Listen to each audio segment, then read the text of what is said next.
Hello everyone. तो स्वागत है आपका सेट नंबर 2 ऑफ मैथमेटिक्स में। ठीक है, तो फर्स्ट सेट में हमने 10 क्वेश्चन किए थे। सेट नंबर 2 में भी हम 10 ही क्वेश्चन करेंगे। जो ये क्वेश्चन है बेसिकली एस्टेट पीवाईक्यू पे बेस हैं और हम ये सभी पीवाईक्यू ऐसे ही करेंगे। तो टाइम वेस्ट ना करते हुए चलिए शुरू करते हैं आज का पहला क्वेश्चन। और क्वेश्चन क्या कहता है भाई, ये क्वेश्चन ये कह रहा है कि how many solid balls of radius 1 centimetre can be made from A solid sphere of 8 centimetre. समझो क्वेश्चन क्या कह रहा है। ये क्वेश्चन कह रहा है कि एक बड़ा स्फीयर है, ठीक है, और इस स्फीयर की जो रेडियस है वो है 8 सेंटीमीटर। इससे हमने बहुत सारे छोटे छोटे स्फीयर बनाने हैं, ठीक है, और इनकी जो रेडियस है वो है 1 सेंटीमीटर। तो हमने बताना है कि कितने छोटे छोटे स्फीयर, कितने छोटे छोटे गोले बन जाएंगे।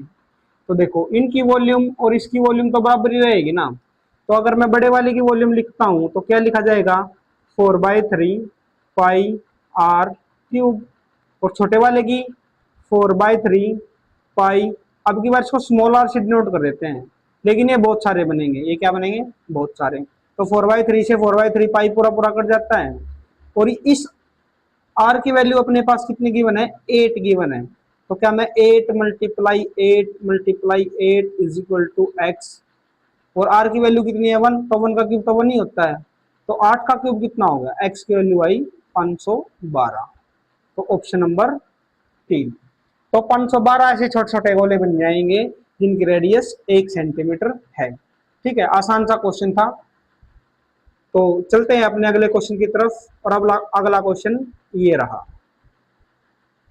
क्या कह रहा है अगला क्वेश्चन, इजी क्वेश्चन है और इंपॉर्टेंट क्वेश्चन है, लगभग हर टाइम आता है। ये कह रहा है कि एक एग्जामिनेशन में एक कैंडिडेट को पास होने के लिए 40% नंबर चाहिए। देखो फॉर एग्जांपल, अगर ये नंबर लाइन है और ये 100% मार्क है और ये 0% है, तो कहीं ना कहीं 40% यहीं पे होंगे। और अगर जिसने 40 कर लिए वो पास। अब आगे बताओ क्या कहता है कि एक कैंडिडेट को 210, उसने 210 नंबर मिले और वो फेल हो गया। ओहो, तो लगभग वो कहीं यहीं पे रहा होगा 210, तभी तो फेल हुआ। और आगे कह रहा है कि अगर उसको 90 नंबर और मिल जाते तो वो पास हो जाता। तो मतलब अगर उसको 90 नंबर और मिल जाते, मतलब टोटल अगर 300 हो जाते, तो वो कितने परसेंट पे पहुंच जाता, 40% पे। तो ये कह रहा है कि जो 40% की जो वैल्यू है ना वो 300 है। और ये मैक्सिमम मार्क्स पूछ रहा है, मतलब 100% की वैल्यू पूछ रहा है। तो अगर मैं इसको 2.5 से मल्टीप्लाई कर दूं, 2.5 × 10 होता है ना। अब तुम टीचर हो, ठीक है, तो इतनी मल्टीप्लाई तो आनी चाहिए। तो 25 की 75, और एक जीरो से एक जीरो कट जाएगी, तो 1.0 कट जाएगी। तो 750 नंबर है। पेपर कितने का था, 750 का। ये क्वेश्चन हर बार आता है स्टेट में, ठीक है, इंपॉर्टेंट क्वेश्चन है। तो चलते हैं अपने अगले क्वेश्चन की तरफ। अगर कोई डाउट रह जाता है फिर भी तो आप कमेंट जरूर करें, और अगर आपको समझ नहीं आता है तो सब्सक्राइब जरूर करें, ठीक है, और अच्छा लगता है तो शेयर करें। तो चलते हैं अगले क्वेश्चन की तरफ। ये रहा अभी अपना अगला क्वेश्चन। ये क्या कह रहा है, ये प्रॉफिट एंड लॉस से है। ये कह रहा है कि if oranges are bought at 110 for 11 piece. ये कह रहा है कि 11 ऑरेंज खरीदे हमने 100 रुपये के, ठीक है भाई, एंड सोल्ड 110 फॉर 10। ये तो है अपना, ये तो हमने क्या किया है, ये तो हमने खरीदे हैं, ठीक है। और वो कह रहा है कि 10 हमने 110 के बेच दिए, ये सेलिंग कर दी, ये सेल कर दिए, ठीक है, ये हमने बाय करे थे। तो एक कितने का गया भाई, एक 11 का गया। और अगर मैं 11 के 11 बेच देता तो 11 × 11 हो जाता ना, मतलब 121 रुपए के बेचता। लिए थे कितने के, 100 के, बेच दिए कितने के, 121 के। प्रॉफिट कितना हो गया, 21%। ऑप्शन नंबर 4, यही हमें बताना था, ठीक है। इजी सा क्वेश्चन था, बहुत ही साधारण सा क्वेश्चन था। तो चलते हैं अपने अगले क्वेश्चन की तरफ। सभी क्वेश्चन है ना फॉर्मूले से करने नहीं होते, कंपटीशन में कुछ कॉमन सेंस से भी क्वेश्चन होते हैं। देखो भी यहाँ पे हमने कोई फॉर्मूला यूज नहीं किया, लेकिन फिर भी हमें आंसर मिल गया। अगला क्वेश्चन तुम्हारी स्क्रीन पे ये रहा। ये देखो क्या कह रहा है कि the list number which is exactly divisible by 9, 12, 28 और 30। एक्चुअल में क्या करा रहा है ये 9, 12, 28 और 30, इसका एलसीएम लेना है। ठीक है, ले दो एलसीएम ले दो, आसान सी बात है, एलसीएम तो बच्चों अकेले है। तो यहाँ से एलसीएम अगर 2 से चलाएं तो ये तो 9 एज इट इज रह जाएगा, ये 6 हो जाएगा, ये 14 हो जाएगा, ये 15 हो जाएगा। अब फिर 2 पे जाएंगे, ये 9 हो जाएगा, ये 3, ये 7 और ये 15। अब अगर 3 पे जाएंगे, ये 3, ये 1, ये 7 और ये 5। अब इनकी मल्टीप्लाई कर देते हैं। ठीक है, देखो मल्टीप्लाई करते हैं, इसकी 5 की और 2 की करेंगे तो 10 आएगा, 5 टू जा 10। अब 3 दूनी 6 और 6 सत्ते 42। ठीक है, और 42 गुणा 3, 3 दूनी 6 और 4 3 12, 126। तो कितना आ गया 1266। Option number 2, option number 2। Easy सा क्वेश्चन था, एलसीएम निकालना था, बच्चों वाला खेल था। ठीक है, तो चलते हैं अपने अगले क्वेश्चन की तरफ। और अपना अगला क्वेश्चन है ये रहा, क्या कह रहा है कि at a simple interest rate SI पे the amount becomes 120 in 4 year. भाई 4 साल में कोई अमाउंट 120 बन जाता है। अमाउंट क्या होता है वैसे, प्रिंसिपल प्लस इंटरेस्ट। अगर सिंपल इंटरेस्ट की बात करेंगे तो यहाँ पे एस आई आ जाएगा। जैसे अगर सिंपल इंटरेस्ट की बात करेंगे तो पी प्लस एस आई, और कंपाउंड इंटरेस्ट की बात करेंगे तो पी प्लस सी आई। लेकिन यहाँ पे ये वाला दिया गया है। ठीक है, तो क्या कह रहा है कि 4 साल में हो जाते हैं 1120, और 5 साल में कितने हो गए 1200। इस 1 साल में कितने बढ़े, माइनस कर दो, 1 साल में बढ़ गए 80। ओहो, तो 4 साल में कितने बड़े होंगे, सिंपल इंटरेस्ट है ना, सेम रहता है हर साल का, तो 320 बड़े होंगे। ठीक है, और 1120 हो गए थे, 320 में से माइनस कर दो, कितने बचे 800। अगेन हर जगह फॉर्मूला अप्लाई नहीं करना होता, बहुत सारे क्वेश्चन ऐसे होते हैं जो कॉमन सेंस से होते हैं, और हम फॉर्मूले के चक्कर में कंफ्यूज रहते हैं कि कौन सा फॉर्मूला लगाएं। ठीक है, हमें क्वेश्चन सॉल्व करना है, वहां पे हमें रिटर्न में नहीं है, हमारे ऑप्शन टाइप है, हमें एमसीक्यू फिल करने हैं। ठीक है, आंसर आना चाहिए, और बहुत सारे क्वेश्चन के आंसर डायरेक्ट निकलते हैं विदाउट एनी फॉर्मूला, जैसे इस क्वेश्चन का निकला। और ऐसे ही ट्रिक्स को सीखने के लिए हमारे चैनल को सब्सक्राइब करें। हम यहाँ पे आपको एस्टेट के एग्जाम तक लगभग पूरा सिलेबस कंप्लीट कराएंगे with the help of PYQ. और अगर पूरा जो कोर्स है जो हम फ्री ऑफ कॉस्ट करा रहे हैं, अगर वो आपने देख लिया तो गारंटीड है, गारंटीड कि आपका एस्टेट अब की बार क्लियर होएगा। ठीक है, तो चलते हैं अगले क्वेश्चन की तरफ, टाइम को वेस्ट ना करते हुए। और अगला क्वेश्चन क्या कह रहा है, अगला क्वेश्चन कह रहा है कि the perimeter of a square, perimeter of a square same as the circumference of a circle. देखो ये सर्कल है और ये क्या है, स्क्वायर है, इन दोनों का सर्कमफेरेंस सेम बता रखा है। तो इसका तो क्या होता है 2 पाई आर होता है, और इसका क्या होता है 4a होता है, और इसकी रेडियस भी गिवन है, रेडियस गिवन है 24.5। तो हमें साइड निकालनी है, आसान सी बात है, 2 इंटू 22/7, आर कितना है, आर है भैया अपने पास 24.5 इज इक्वल टू 4 इंटू में ए, काटा पिट्टे मचाओ, देखो 2 और ये 2 कट गया, इस 2 से ये 11 बार कट गया।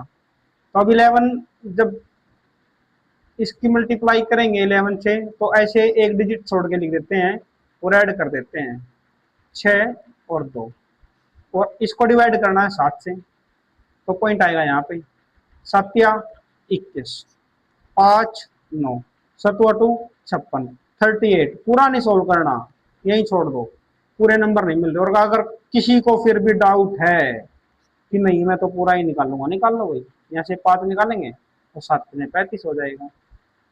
आगे बात समझे, तो इसकी जो साइड आएगी वो कितना आएगी 38.5 आएगी। क्लियर है या नहीं क्लियर है, यहाँ पे वो पूछ सकता है एरिया भी निकाल लो, एरिया क्या होता है ए स्क्वायर होता है। तो हम क्या करेंगे 38.5 की मल्टीप्लाई कर देंगे 38.5 से और आंसर निकाल लेंगे। लेकिन इसमें नहीं पूछा गया तो हम सोल्व भी नहीं कर रहे हैं। तो चलते हैं अपने अगले क्वेश्चन की तरफ। और अगला क्वेश्चन ये रहा। अगला क्वेश्चन क्या कहता है, ट्रिग्नोमेट्री की एप्लीकेशन से है कि the angle of elevation of the sun when the length of the shadow is of a tree is √3 times of height. अच्छा, लास्ट टाइम कराया था। सपोज करो अगर ये h है तो जो इसकी शैडो है वो h√3 है, ये गिवन है। क्या है ना, ये एक पेड़ की छाया पेड़ की ऊंचाई की √3 गुना है। अगर पेड़ की ऊंचाई h है तो पेड़ की छाया क्या होगी, h मल्टीप्लाई √3, और ये एक राइट एंगल ट्रायंगल बन जाएगा। और यहाँ पे एंगल थीटा है और ये थीटा निकालना है। तो फिर वही बात, बच्चे बच्चे को पता है कि जो टेन थीटा होता है वो क्या होता है, base upon perpendicular, perpendicular upon base.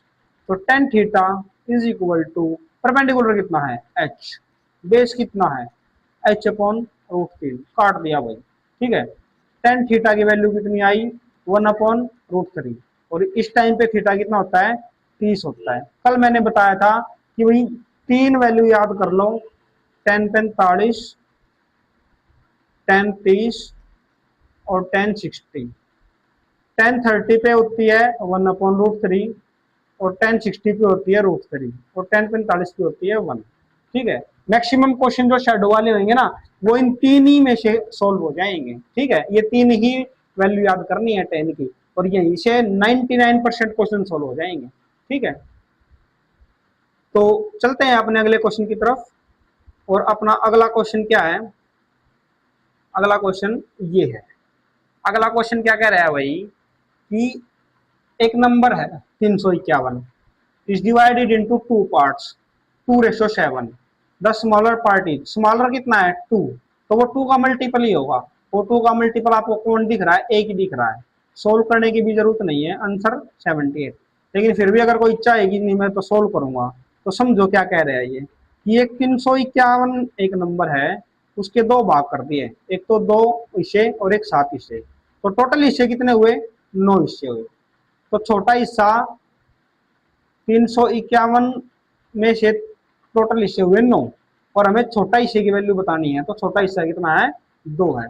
तो इसको 9 से काटेंगे, 9 या 27, कितना बचा, 5 और 3 8 और 1 9, 81, और 9 में 81, और 39 दूनी 78।